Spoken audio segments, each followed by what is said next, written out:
आज आपण इथे नारळाची बर्फी बनवणार आहे घरच्या घरी. अगदी आपण हॉटेलमध्ये किंवा लग्नाला वगैरे ही बर्फी राहते तर त्यापेक्षा एकदम भारी तयार होते. आणि ही बर्फी घरच्या साहित्यामध्ये काहीच सामान लागत नाही, अगदी 2 किंवा 3 वस्तूंमध्ये तयार होते. तर खायला एकदमच टेस्टी आणि तोंडात टाकतात विरघळते. आपल्या घरात लहानांपासून तर म्हाताऱ्यांपर्यंत ही खाता येईल अशी बर्फी घरच्या घरी तयार होते.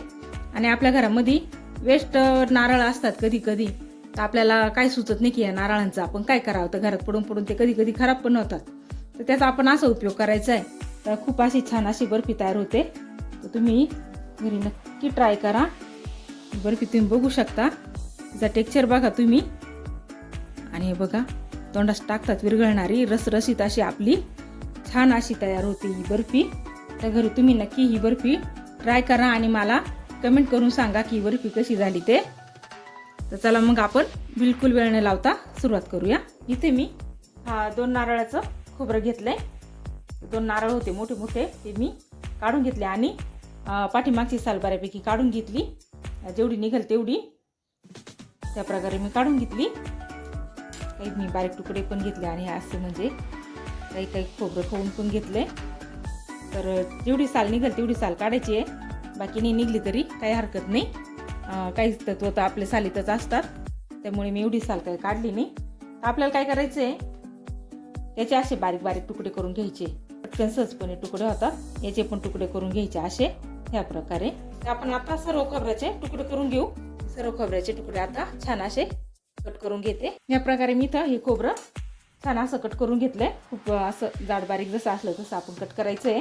आणि हे थोडं थोडं मिक्सरमध्ये टाकून आणि असं कमी जास्त फिरवत लगेच बारीक करून घ्यायचं आहे.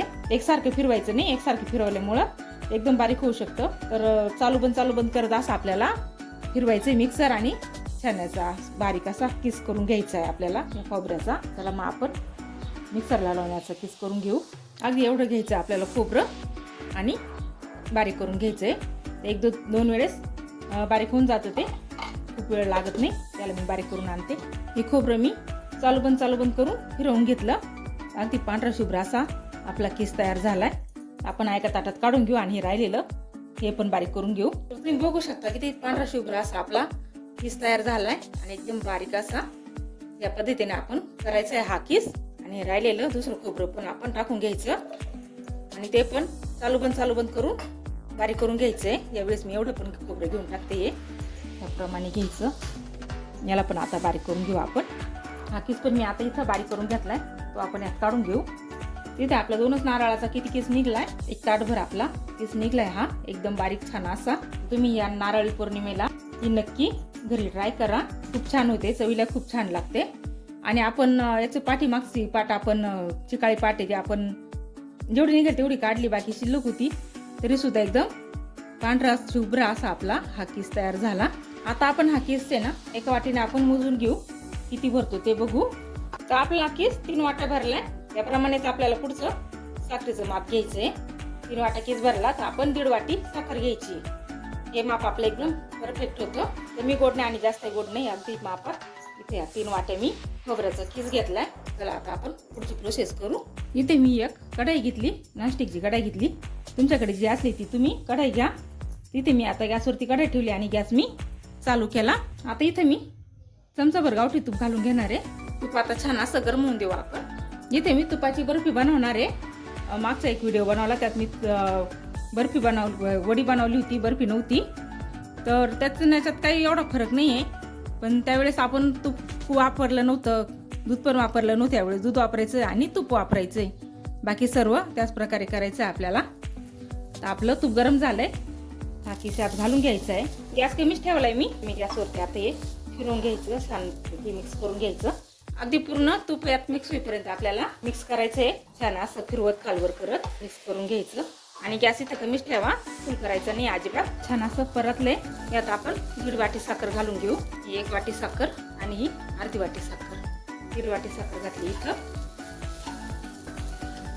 व्यवस्थित मिक्स करून घेऊ. आता यात आपण अर्धी वाटी दूध घालून घेऊ. साखर आपली विरघळायला लागली आहे, अशा याच्यातच आपण दूध घालायचं आहे. इथे अर्धी वाटी दूध घेतले. आणि छान असं मिक्स करायचं आहे. आपली बर्फी खूपच छान होणार आहे. ती पण खोबऱ्याची बर्फी नारळाची. तर आपल्या घरी कुणी आता सणवार चालू झाले, कुणी पाहुणे वगैरे आले तर त्यांना एखादा आपल्याला गोडाचा एखादा पदार्थ बनवायचा आहे, अशा प्रकारे बनवला तरी चालेल. नारळी पौर्णिमा, रक्षाबंधन येतीच आहे, गणपती त्यानंतर बसणार आहे. त्यासाठी तुम्ही असं खोबरं वगैरे खाऊन त्याच्यात तुम्ही मोदक पण बनवू शकता. ते छान असं मिक्स करत राहायचं आहे आपल्याला. छान असं आपल्या पांढऱ्या शुभ्र वड्या तयार होतात. तुम्ही बघू शकता आपलं मिश्रण किती छान दिसतंय. आता जसं आपलं मिश्रण घट होत चालायचं तसं ते छान दिसायला लागलं. अगदी याच प्रकारे आपल्याला हे पूर्ण कोरडं होईपर्यंत मिक्स करत राहायचं आहे. हे मिश्रण आपलं कोरडं होतं तोपर्यंत आपण एक ताट तयार करून घेऊ. तर त्या ताटात आपण थोडंसं तूप घालून घ्यायचं आहे. इथे मी गावठी तूप घेतलंय. या ताटाला आपण लावून घ्यायचं आहे. इथे मी एक ताट घेतली आहे, कडेनं पण लावून घ्यायचं आहे. छान असं लावून घेतलंय मी. आपलं मिश्रण छान असं परतत आले तर त्यात मी ही हिरवी वेलची आहे ती फोडून घेतली आहे. हवा असला तुम्ही बारीक करून पण टाका. यात मी ही घालून घेतली. छान ती वेलची पण याच्याबरोबर भाजून जाते तर वास पण खूप छान येतो, मस्त सुगंध येतो. तुम्ही बारीक पण करू शकता आणि बारीक करून टाकली तरी चालेल. यात मी सगटच घातली आहे, फक्त फोडून घेतली आणि घातली त्यात, तर छान फ्लेवर येतो असा. पण यात मी आता परत थोडंसं तूप घालून घेणार आहे. बघू शकता का तुम्ही, अर्धा चमचा आता मी घातलाय. तुपाने छान अशी शायनी येईल. परत मिक्स करून घ्यायचं. एकदा ह्या वड्या आपण बनवल्या ना, छान अशा भरपूर दिवस टिकतात ह्या वड्या. एकदम बर्फीसारख्याच तोंडात टाकतात, विरघळतात ह्या वड्या. इथं आपलं नारळाचं मिश्रण आता छान असं झालंय. तर आपण हे तूप लावलेल्या ताटीमध्ये काढून घ्यायचं आहे, कारण यापेक्षा जास्त परतावलं तर ते खाली लागू शकतं. तिथे आपण गॅस बंद करू. बघू शकता आपण हे असं दाबलं की कसं दाबतंय आणि आपल्या उलटणीला पण चिटकत नाही. तर आपलं मिश्रण हे तयार झालंय. त्याला आपण आता एका ताटात काढून घेऊ. गॅस बंद केलाय मी इथं आणि तूप लावलेली ताट घेतली.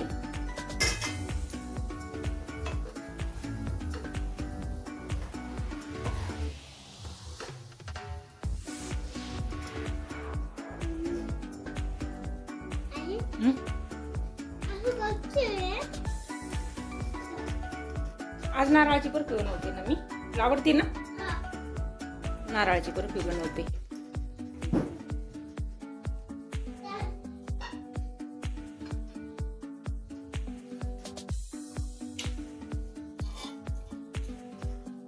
खूप गरम आहे त्यामुळे एक वाटी घेतली मी.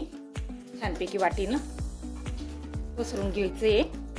आणि इतकं गरम असतं की हात लावणं शक्यच नाही त्याला. आणि जरा थंड झाले की मग आपण हाताने छानपैकी थापून घेऊ.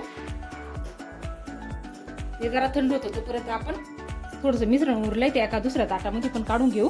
एक दुसरी मी एक ताट घेतली, छोटी घेतली, त्याला पण तूप लावून घेतलं आणि राहिलेलं सर्व मिश्रण त्यात आपण घालून घेऊ.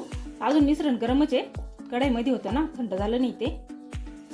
हे कढई लवकर थंड होत नाही, गरमच राहते. वाटीला पण आपण जरा तूप लावून घेऊ, जेणेकरून चिपकणार नाही.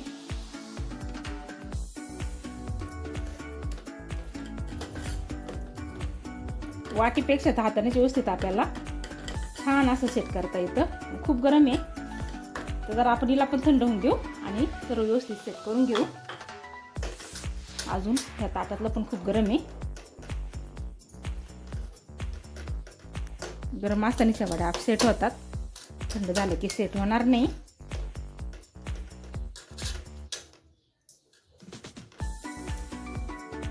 इथे मी छान असं हाताने आता सेट केलंय. जरा थोडंसं काहीतरी थंड झालंय, अजून खूपच गरम येते नाही म्हटलं तरी.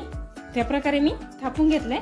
ताटातच त्याला आकार देऊन ठेवलाय, कारण वड्या पण पाडताना आपल्याला खूप नंतर मग तकलीफ देतात त्या. कारण गोल असतात काही, मग खूप छोट्या छोट्या काही भुगा होतो, अशा व्यवस्थित वड्या पडत नाही. त्यामुळे मी इथे जरा थोडासा चौकोनी आकार देण्याचा प्रयत्न केला आहे. इथे मी याप्रमाणे छान अशा वड्या पाडून घेतल्या. तर जरा कोमट असतानाच मी वड्या पाडून घेतल्या होत्या आणि छान अशी बर्फी तयार होते. आपण यात तुपाचा वापर केला आहे त्यामुळे छान अशी तोंडात विरघळणारी बर्फी तयार होते. जर तुम्हाला तूप नसेल इथे वापरायचं ना, तर नाही वापरलं तरी चालेल. काहीतरी अर्धा चमचा जरी तूप वापरलं तरी अगदी छान अशा या वड्या होतात, किंवा काहीच नाही वापरलं तरी चालेल. तर माझा एक पहिला व्हिडिओ आहे, त्यामध्ये मी तेल तूप काहीच वापरलेलं नव्हतं, तरी पण खूप छान अशा त्या वड्या झाल्या होत्या. तर तशाच ह्या वड्या पण होतात. तर बघू शकता तुम्ही आता कापून घेतल्यात आपल्याला या वड्या. अजून थोडंसं गरम आहे, अजून थंड झालं की मग आपण याच्या वड्या काढून घेऊ. जर आपलं मिश्रण आता पूर्ण थंड झाले आणि ह्या वड्या आपण पुन्हा एकदा डबल आपण कापून घेऊ. त्या गरम असताना कापल्या होत्या, आता आपण पुन्हा कापून घेऊ म्हणजे वड्या आपल्या व्यवस्थित मोकळ्या होतील. ते आपण कापून घेऊ. थंड झालं की कापायला जरा कठीण जातं, त्यामुळे मी आधीच ह्या वड्या कापून घेतल्या होत्या. ते बघा लगेच निघाल्या आपल्या यातील तर वड्या. बघा मी हातानंच काढल्या. त्या वड्या तुम्ही बघू शकता छान अशा निघतात. तिथे आपण या चाकूच्या साहाय्याने काढून घेऊ. तर आपण आहे सर्व वड्या आता आपण मोकळ्या करून घेऊ. या दुसऱ्या ताटातल्या पण आपण वड्या आता काढून घेऊ.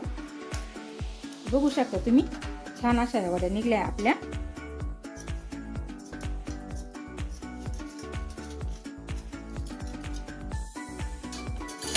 तुम्ही वडी बघू शकता किती छान अशी वडी तयार झाली आहे आपली.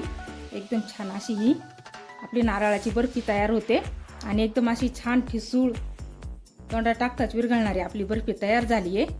तर माझा तुम्हाला जरा जरी व्हिडिओ आवडला असेल तर लाईक शेअर सबस्क्राईब करा. आपण यावरती ना जरा आपण वेगळ्या ताटीमध्ये आपण सजवून घेऊ. इथे एक मी ताट घेतली आहे. आपण या वड्या आपण यात ठेवून घेऊ. छान अशी वडी तयार होते आपली वाली, एकदम अशी टेस्टी. आपण दुसऱ्या ताटात ठेवल्या त्या पण छान झाल्या. दोन्ही ताटातल्या छान झाल्या अशा. तर यात एवढ्याच बसल्या, बाकीच्या तर काही बसल्या नाहीये. अगदी छान अशा आपण गुलाबाच्या पाकळ्या ठेवून या सजवायच्या आहे. दिसायला पण किती छान अशा दिसायला लागल्या आपल्या या नारळाच्या बर्फ्या. आणि अगदी आपल्या घरात असणाऱ्या साहित्यापासूनच आपल्याला काही कुठे वस्तू आणायला जायची गरज नाही पडली. त्याला माझा थोडा जरी व्हिडिओ तुम्हाला आवडला असेल तर लाईक आणि सबस्क्राईब करा. आणि त्याला तुम्ही भेटूया आपण पुढच्या व्हिडिओमध्ये.